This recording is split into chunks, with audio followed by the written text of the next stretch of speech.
Hello, everyone. Welcome to VRIC Media, your most trusted voice in metals and mining. I'm your host, Darrell Thomas, and today we have the pleasure of interviewing Willem Middelkoop. Welcome back to the show. Glad to have you back. Good to be back and good to see you in person at VRIC. What was it, January in Vancouver? Yeah. It was very quick. You know, I was like, it was good. We were able to connect and like, okay, yep, face to face. You know, but next time, you know, we got to make sure we sit down and chat or something. So, but I thought you did a very good job in presenting that show on the main stage, because that was on the short notice, I think, for you, but that was very well.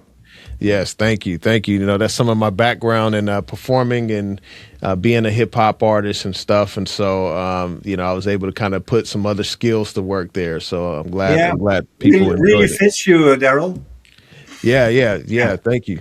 I'm looking forward to growing in that. Yeah. So, William, as we get started in our conversation today, I just want to get your perspective on the markets.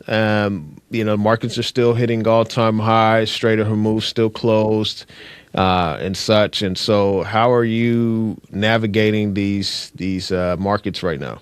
Well, this is May 7th. We're recording this early Friday morning here, or Thursday morning in Amsterdam. But we've seen some major developments over the last, let's say, 24 hours, 48 hours. The Trump government has said, we're done with Operation Epic Fury. So they're more or less on a retreat, or let's say it's a standstill, or it's a ceasefire. Nobody knows the exact terms. Trump will be traveling to Beijing, to China, in the middle of May. I sent out a tweet saying that I expect Trump to be working maybe together with China in calling a real peace deal when he's there. My line of thinking is that China has huge leverage over Russia. China has huge leverage over Iran. China, just like the rest of the world, is getting very harmed by the blockade and the closing of the Strait of Hormuz, like everybody else, even you guys in the US, you know, gas prices going up. Yeah. So we need to find an off-ramp for that. We've seen the first phase by Marco Rubio saying this is the end of Operation Epic Fury. Everything Trump tried to do to punish Iran on request of Israel, we shouldn't forget about that, has backfired. Rubio stated the US wants to go back to the situation which was there before the war, that the Strait of Hormuz is open. It was open before the US and Israel started shooting.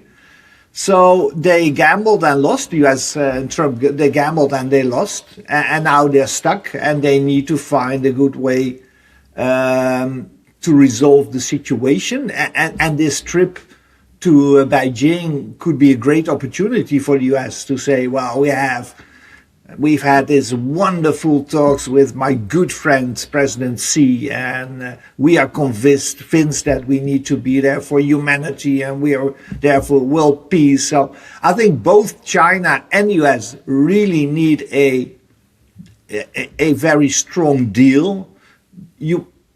Trump might surprise many people by not treating China as an enemy like they've done in the last few months and years, because never forget, by attacking Venezuela, by attacking Iran, they're attacking oil-producing countries who ship their oil cheap to China, and China is not paying in dollars. So there is a larger, well, you could say financial economic war between between the US and China on the background. Mm-hmm. But I would be surprised when they will both talk, let's say, peace, both China and the US. So I'm very looking forward what will come out of this meeting in Beijing. And to come back on your question on financial markets are still quite stable and strong. New all-time highs in the US stock markets, many stock markets. Gold and silver and commodities have, we've seen some correction in the last few weeks, last few months after this huge run. Yesterday was a very strong day in the metal markets. Everything is up 4 or 5%. So is the correction over? The charts don't call for that. So we might see some more weakness in the metals. But I think we've had the worst of the correction. That's now behind us. And if you look at the free cash flow of the producers, doesn't matter if you produce gold or silver or you produce oil or gas, the commodity complex is very, very strong. And with the inflation kicking into higher gear again, that might help the move from, let's say the flow of funds towards commodities. Well, let's end there. Mm-hmm. Okay, got it. Thanks for sharing that. So just going back to the U.S.-China, relationship, I'm kind of wondering, what happens in the market? Like, I assume the markets are going to rally, like if there's some type of, deal or something cut between the U.S. and China. I know there's been the issue of rare earths and things of that nature and many other commodities. China's halted exports of sulfuric acid, which goes into the mining of base metals and such, and silver is a byproduct out of those mines. Yeah. And so, and there's still also this kind of dynamic between the East versus West, like the BRICS nations and, the challenge of the petrodollar system. And, you had Iran come out and say, hey, we want to sell oil in yuan. The UAE, they asked for like a dollar swap line and threatened to, sell oil in yuan, if not. And so, I'm kind of wondering, like, where things kind of stand, with China going into this meeting. Do you have any thoughts on that? Well, I'm the author of The Big Reset, The War on Gold and the Financial Endgame. I wrote it in 2013, was updated in 2016, and in the revised version, I added a chapter explaining that we're entering this new phase in the world of geopolitics, where Russia and China are teaming up, are sending strong messages in the last 10 years that they really want to change, let's say, world affairs. They want to end the era where the US, after winning the Second World War, build a monetary system, build a geopolitical system where the US is fully in charge. You might know the concept of the fourth turning, a famous book by Neil Howe explaining how you have this change every 80 years in society, in the system. On average, every 92 years, you have a new leader bringing its currency to the world stage as a world reserve currency. So I think all can be explained, or a lot can be explained by seeing this as being part of this big change, this big reset, as I call it, which happens every 80 or 90 years. It's 82 years after the end of the Second World War now, so it fits in with that model. And what we've seen in the last 10 years is the buildup of a lot of tension between the US, the Western, the NATO system, so to say, who have the dollar as its anchor and its main currency, and then the BRICS alliance led by China, Russia, but don't forget Brazil, India, South Africa. So many countries are part of that unofficial BRICS system. And China has been building this Belt and Road Initiative, supplying all these commodities, rare earths, everything to the whole world, but especially to, let's say, what's called the Global South. And if you understand these dynamics, lots of these conflicts we see, these crises, can be explained as being part of this great fight, who will be the leader for the next 70, 80, 90 years. And the jury is still out.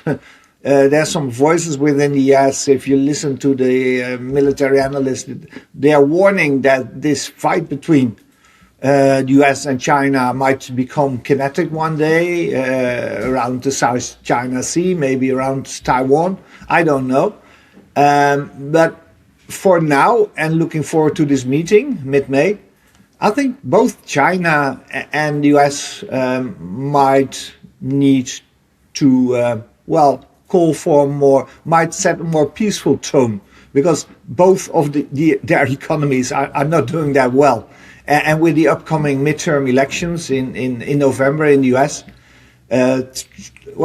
Trump, he understands he's not winning going forward like he did in the last few weeks and months.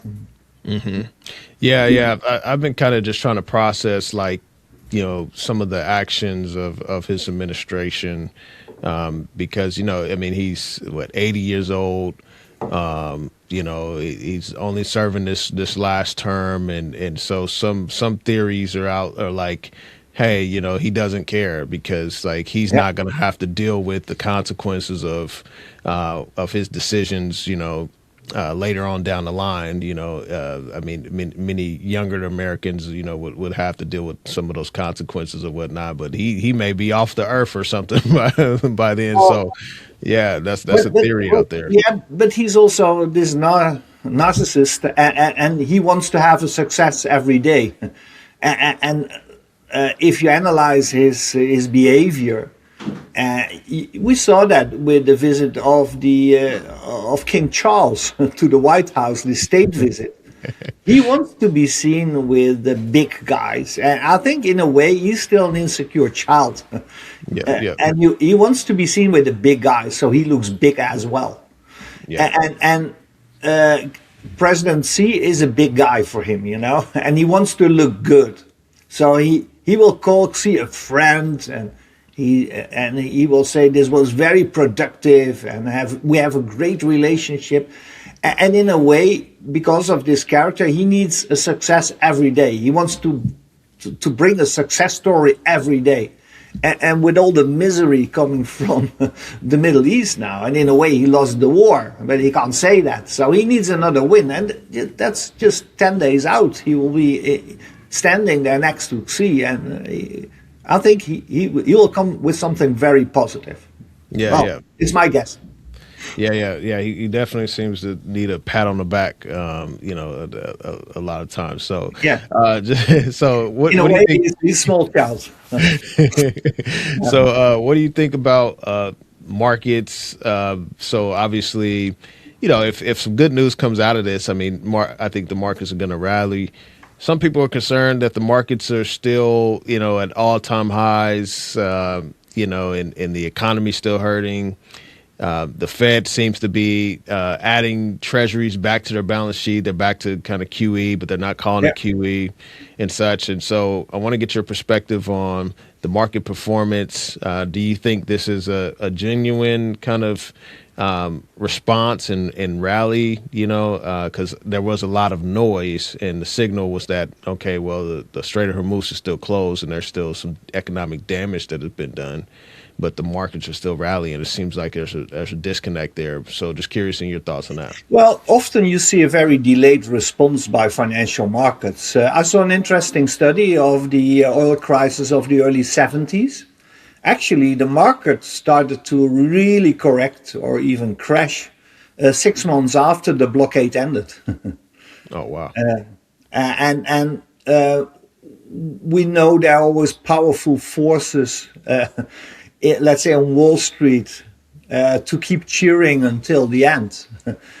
We all knew the real estate crisis in the US started around 2006.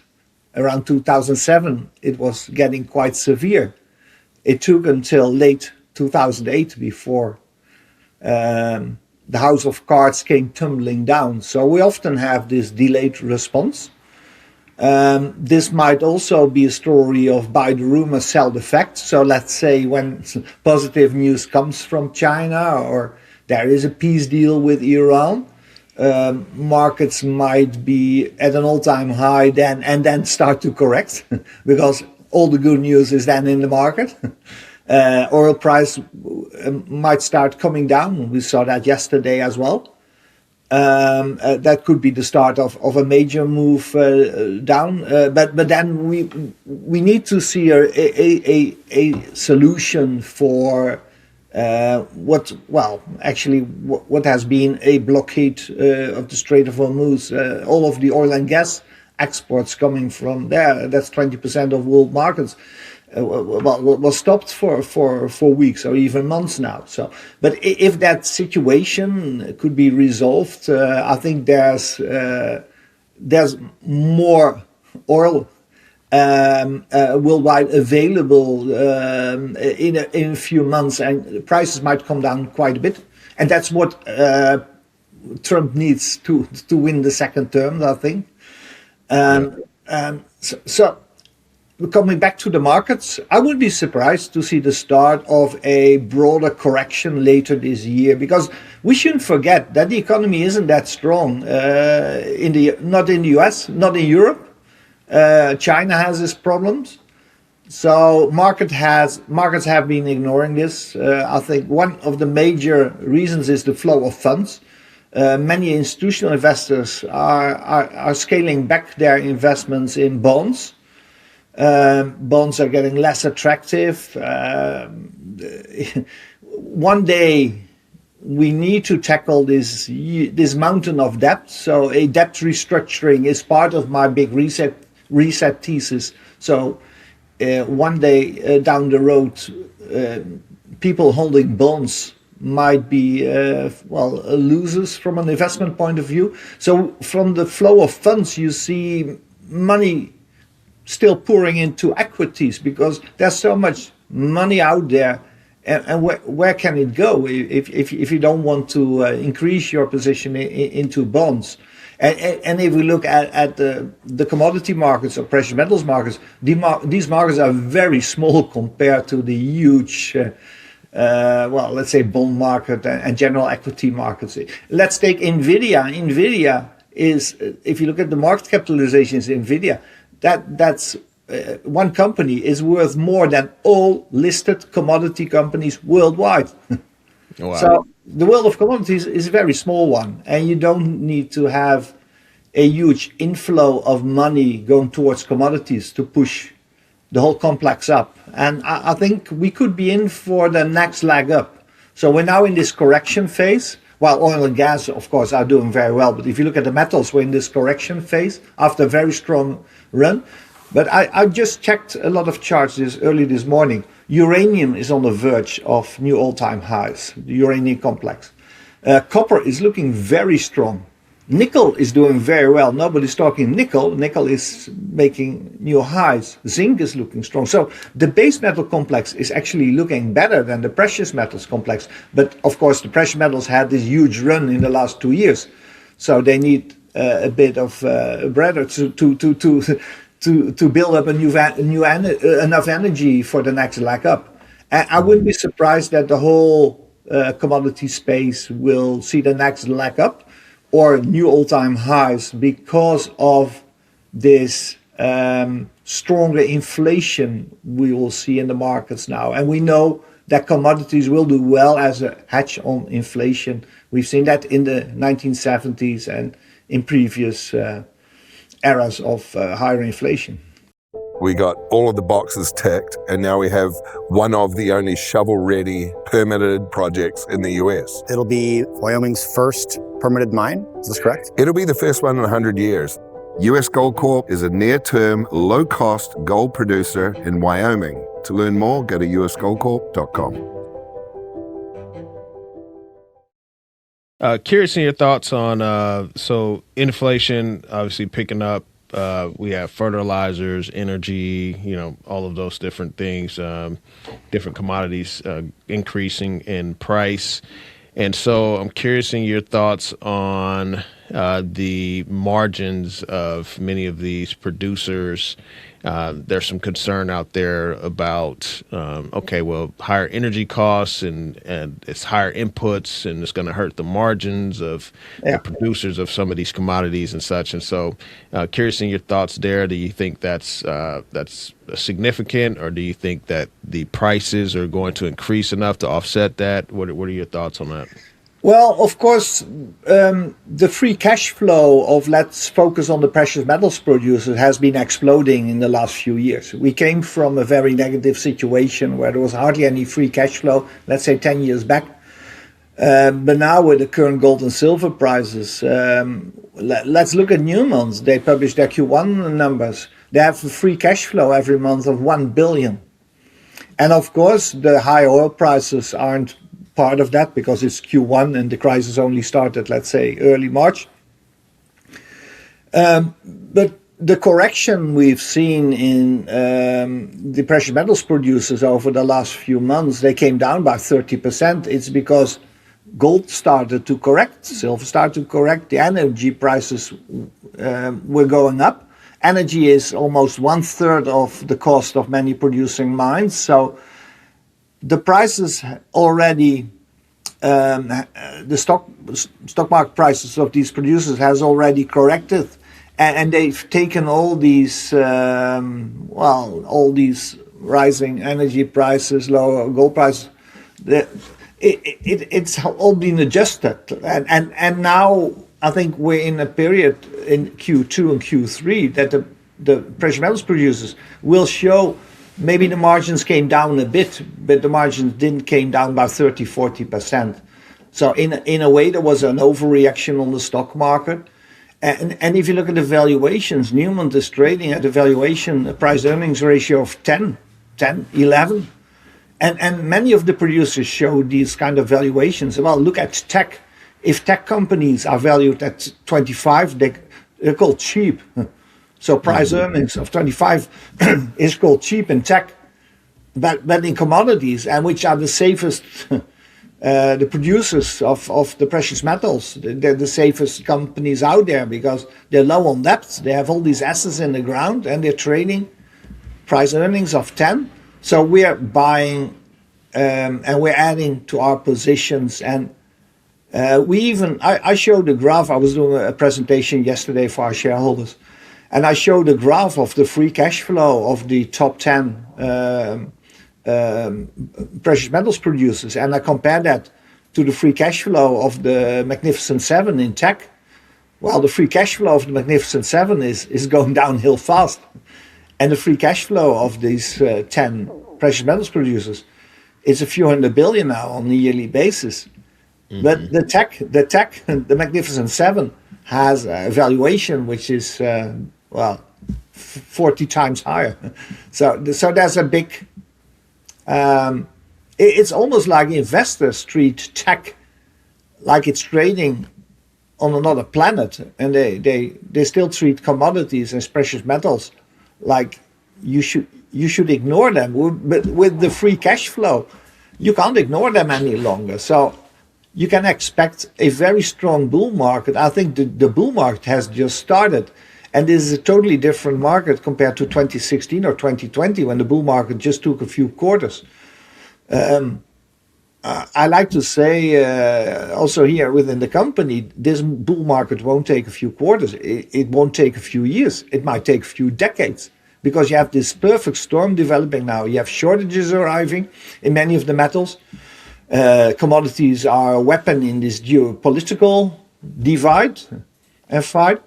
And commodities are a safe haven when you enter a world of inflation and further debasement of the currencies. And well, that's been ongoing for quite some time, but has been ignored by, let's say, the general investors. And if you look at studies how general investors or the larger family offices are invested, commodities is just 1% of their portfolio.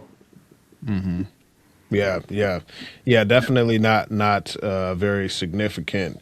So I'm curious in your thoughts on the. So we talked about energy inflation and going into input costs. What are your thoughts on the royalty and streaming sector of the metals? Because they don't necessarily have to deal with those costs, and so curious in your thoughts on that particular part of this sector. Well, royalty and streaming is a relative new industry. It has been around maybe for 2 decades now in a serious way. And if you look at the returns, funds like ourselves would have done best just to be invested in royalty and streaming companies and just buy and hold, because they have this special dynamics that, let's say, inflation, the rising level of cost, of input cost, it doesn't harm them because they have this fixed deal with producers. They just get a certain percentage of the metal output. And they also have a very small, let's say, HQs, very small headquarters. They're run by maybe 10, 15 people. So it's a very efficient way to make money. And that also explains why you've seen the start of many new royalty companies. They all want to have a piece of the pie. And because there's so much competition out there, it becomes a bit more difficult for the royalty and streaming companies, especially smaller ones, to end up with good deals. So they have to pay up more upfront to get the right deal flow. But it's a very interesting space, and Tether, as you might know, Tether has been investing quite a bit in the world of precious metals by buying physical. They're one of the larger buyers of physical gold out there because they have to back their tokenized gold products. But we've seen Tether invest in the royalty and streaming business also quite a bit. So these are bright guys, the Tether guys. They understand. And as a retail investors, if you don't know what to do, here's some things out there. Just follow the smart money. And I consider Tether the smart money. Yeah. Mm-hmm. Yeah, for sure. So you mentioned adding to your portfolio. So are you looking down the chain? Are you looking at any of the exploration companies, any of the developers, or are you only focused on producers? Just curious in your thoughts on that. Well, we've been invested in the royalty streaming business for the last 10 years, but I wish we would have had a larger allocation. If you look at our fund now, we're called the Commodity Discovery Fund, so we're highly specialized in the discoveries and the explorations, junior exploration. We changed our strategy a bit. In the used, we tried to predict who would make a new big mineral discovery. There's still some peers out there who try to do that. Sorry, I'm losing my voice a bit. But we pivoted our strategy and we only invest in, let's say, the top 40, top 50 of most significant discoveries worldwide, metal agnostic. We don't care whether the discovery is in gold, silver, uranium, copper. As long as it's a big discovery, it will be a mine for sure. All these discoveries, which are significant and large enough, they're always being bought out after 3, 5, or 7 years by larger companies willing to start building that mine. That's our model. That's still 50-60% of our fund. But we have another strategy around producers, even oil and gas producers, because it helps to stabilize the volatility in our fund. And we have some option strategies around these producers, which you can't do around the exploration companies. And that really helps us to handle the volatility, to become more defensive. And because we've grown to 300 million Canadian dollar under management, it's around 220 million euros now, we want to become more conservative and more defensive. We no longer accept the risk that the fund can go down 60, 70 or 80% during a crash. And that's why we use more option strategies now. Okay. Are you all invested in the physical metals for the fund? No, we're not allowed. We're highly regulated. We're a UCITS fund. It's a structure which is well known internationally, but it means you can't invest in the physical metals itself. So we can't store gold, silver, or nickel, or whatever. It also shows that the financial system and the investment world is designed in a way to keep the big money out of physical metals. So we can invest and trade the paper. So we can invest in companies who have a lot of physical gold in the ground, but we can't ask for delivery. So we can't buy an ETF which leads to physical delivery or has physical positions in the metals. And I always like to explain that the US has been very active to build a system to keep people away from the gold and silver space, and especially from the physical gold and silver space. And that explains also, if you look at the COMEX, where the futures are traded, what we call paper gold and paper silver, if you look at the open interest, that has been coming down an awful lot in the last few years. It's at 20 years lows, and that tells you that a lot of the trading in the precious metals futures has moved from the US to China. So in China, we see the Shanghai Gold Exchange, the volumes and the open interest going up a lot. In the US, it's coming down. And the price discovery mechanism, as we like to call them, it has moved from the west to east, or is in the process of moving from the west to east. And this all fits in with the larger theory, the big reset theory, that we have this big change now, where the US was always the hegemon. The US was the designer of world's financial system and world's financial markets.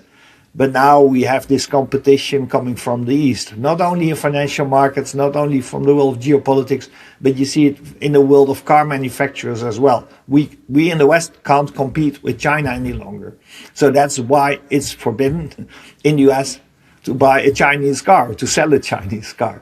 Mm-hmm. So it doesn't point to a position of strength in the West. It points we're getting weaker and weaker. And look what's happening in Germany, our neighbor country, right next door. The situation there with the car industry, which is like 15% of GDP, of German GDP, is getting quite negative. Mm-hmm. Yeah. So actually, I got a question on that. So the U.S., I mean, they're restricting, certain funds from buying physical metals. They're discouraging that, and I'm kind of also wondering about the whole stablecoin legislation and creating an artificial demand for U.S. Treasuries because the amount of spending, the amount of debt and deficits, right, and I mean, that's a signal for gold to go higher. It's like, hey, the deficits and everything are ballooning, right? And so, but, the U.S. needs to keep this kind of train going or whatnot. And so I'm curious in your thoughts on that whole stablecoin legislation in that context. Well, it's a very good point that you bring this up, because that will be a very interesting development for the next few years. The US understood they needed to find new buyers for treasuries. China stopped investing, Russia stopped investing. So they needed to find new demand. And they understood that these guys who started to make the world of crypto, which is a form of private money, very important to understand. If you look at the history of the US, it all started with private money, banks issuing their own money, like private money. Then it became like centralized, and the dollar is now, it's printed and distributed through the Federal Reserve. It's official money. But all these cryptos is private money. And what the US has understood very well, that the world of private money, the world of crypto, is getting quite large now.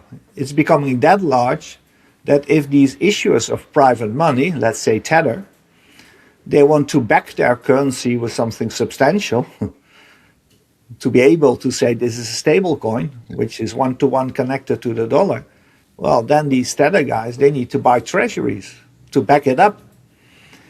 And because these companies grown quite a bit, the Tethers, they become huge buyers of treasuries. I think Tether is now the 6th or 7th largest buyer of US treasuries. So then the White House, which always ignored Tether because Tether wasn't based in the US, didn't apply for permits in the US, wasn't audited by the Big Four, so there was always this question mark, do they have these assets? And now with the Trump administration arriving in 2025, the US understood that we better welcome the Tether guys, we better bring them in, And I think Secretary of Finance, Lutnick, he understood this very well. And he and his former company played a big part in making crypto more fashionable and more institutionalized. And now in the US, you see a huge move. The general audience still doesn't understand it, but Wall Street is working very hard to tokenize everything. So we have this marriage between the crypto private money space with the official space now, with the Genius Act and everything. And people still don't understand that because Bitcoin had been coming down. So we're in the crypto winter. We've been in the crypto winter for the last, let's say, 12 to 18 months. But now what's very interesting is Bitcoin is starting to break out. So I wouldn't be surprised to see a very strong new rally in everything crypto related because the general public will begin to understand that the US is very serious by morphing these two worlds and the world of crypto, stable coins, tokenized trading systems. That might be the largest revolution in the world of finance from a larger revolution than we've seen in the last 100 years. Wow. But it's very hard to envision people. Most people don't have the mental flexibility to envision a future which isn't there. And because crypto is very hard to understand because it's digital, you can't touch it. So many of our, well, let's say boomer investors, guys of my age, they don't accept cryptos. They still don't accept crypto. There's no value. They say Bitcoin has no value. No, but Bitcoin is the core of the digital asset class. And when the digital asset, when the world of digital assets becomes larger and larger, Bitcoin, which is the core, should become more valuable. Like gold is the core of the financial system, you could say. Mm-hmm. Yeah. So I'm curious in your thoughts on the.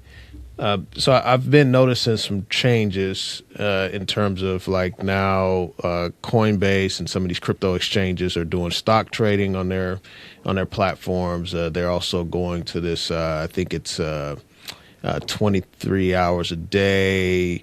I don't know if it's 6 days a week, 5 days a week, or something like that.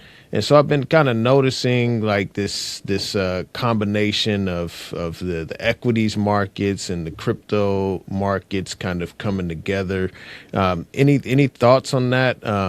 That's what I call the tokenization of financial markets. And I think we can expect 24/7 trading. Once you tokenized stock trading, you can trade it 24/7. You don't need any broker sitting there behind his desk, or you don't need somebody in the back office settling the trade that has been happening for the last 100, 200 years. If you trade stocks, there's somebody in the back office who has to settle this, And of course, a lot of that has been automated. But we still in our office have guys who need to check the settlement because things can go wrong. When it's tokenized and it's all being traded on a blockchain, you don't have to check that. That's all built into the system. So I think Wall Street understands that if you can tokenize this all, you can build very powerful platforms which will become very valuable.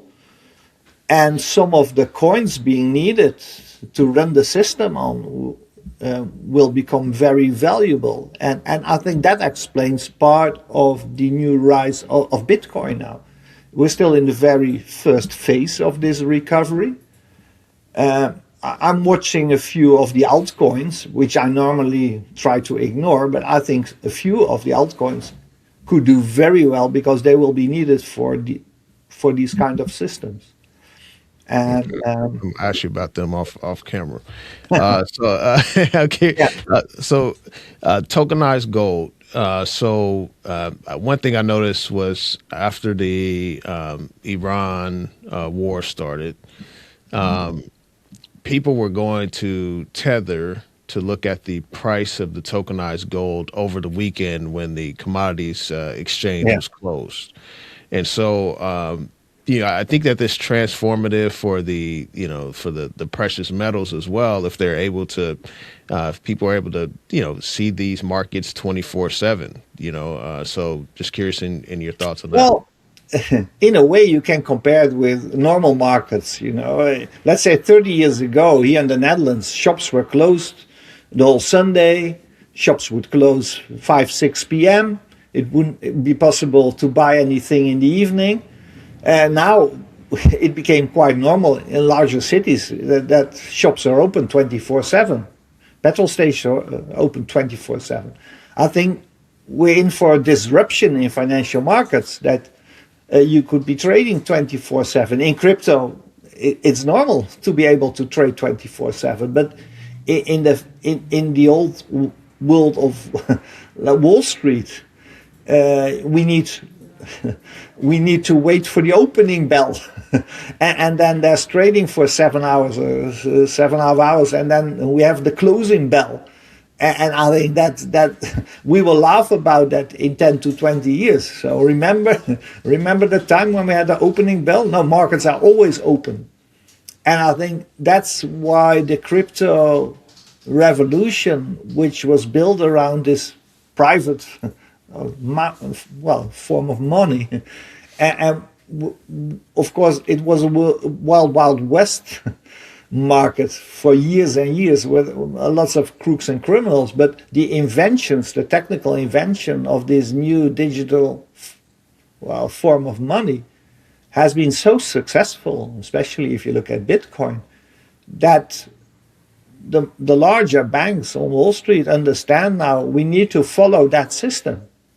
And that's why this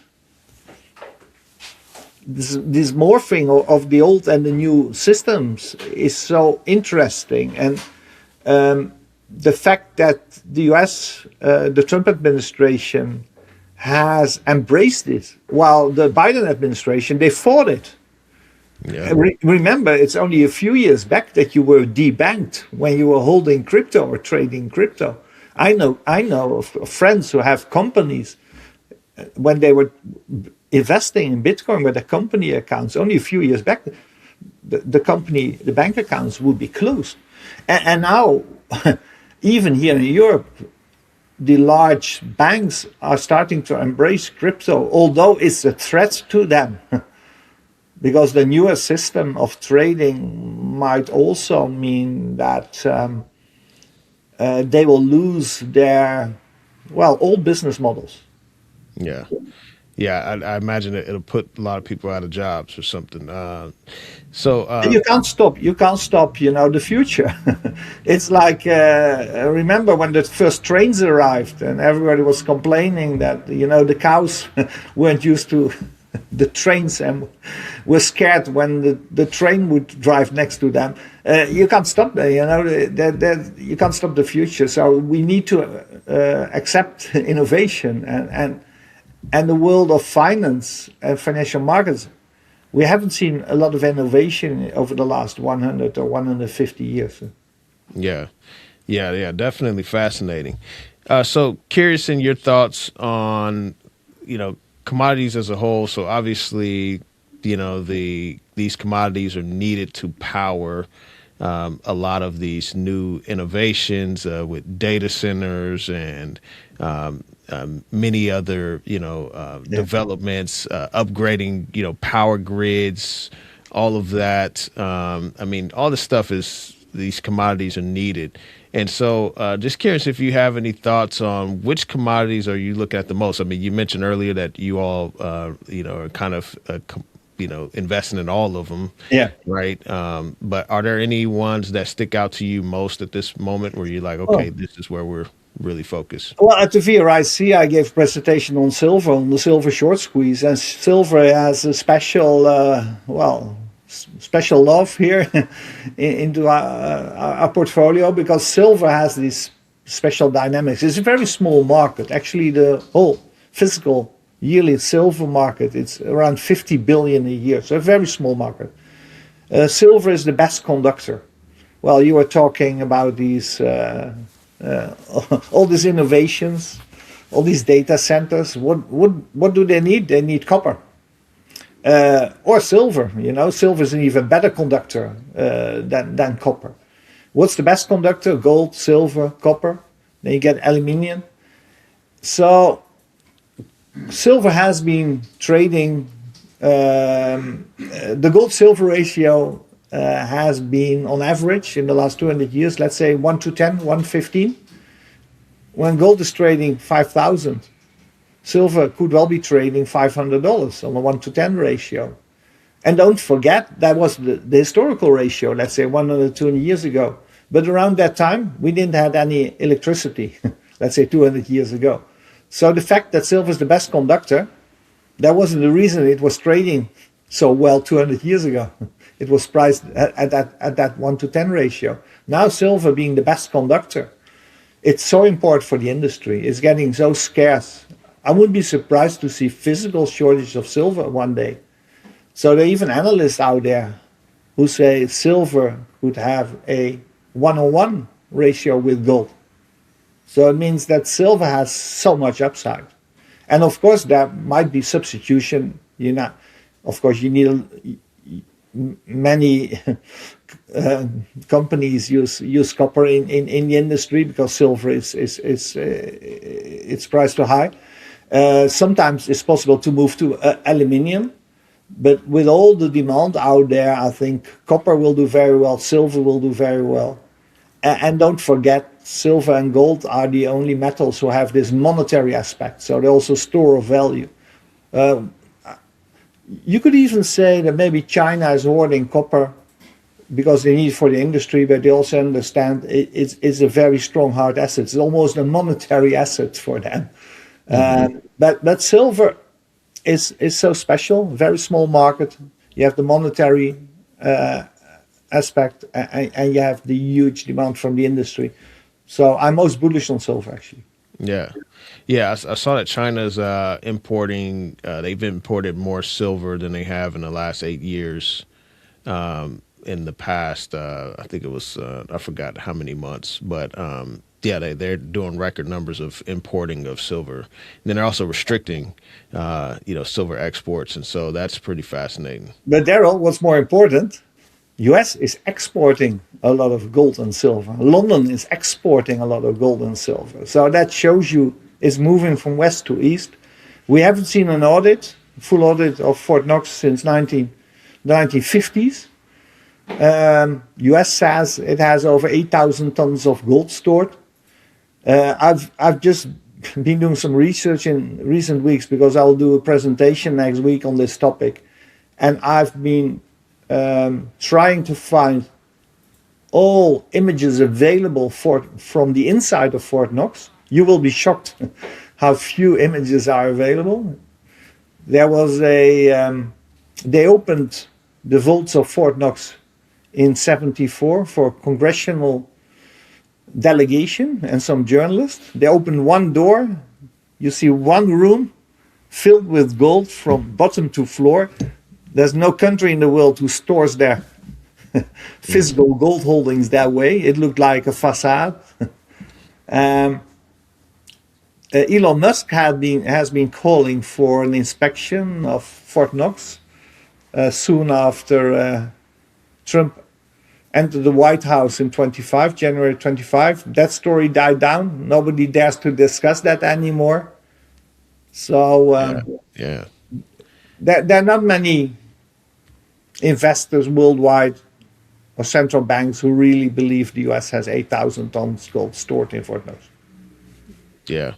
Wow. Well, we got to jump down that rabbit hole sometime in the future, especially, when you, get your presentation ready and do your thing. I would love to show the pictures one day.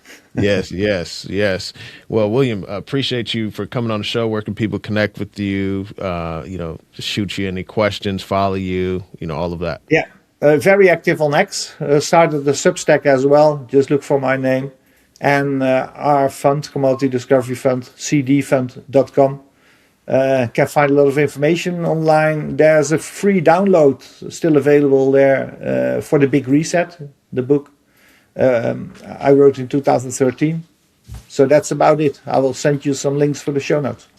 All right. Sounds good. Sounds good. Thank you, William, for coming on the show. And you all be sure to hit the subscribe button if you haven't subscribed yet. Love to have your support. And thank you all for watching.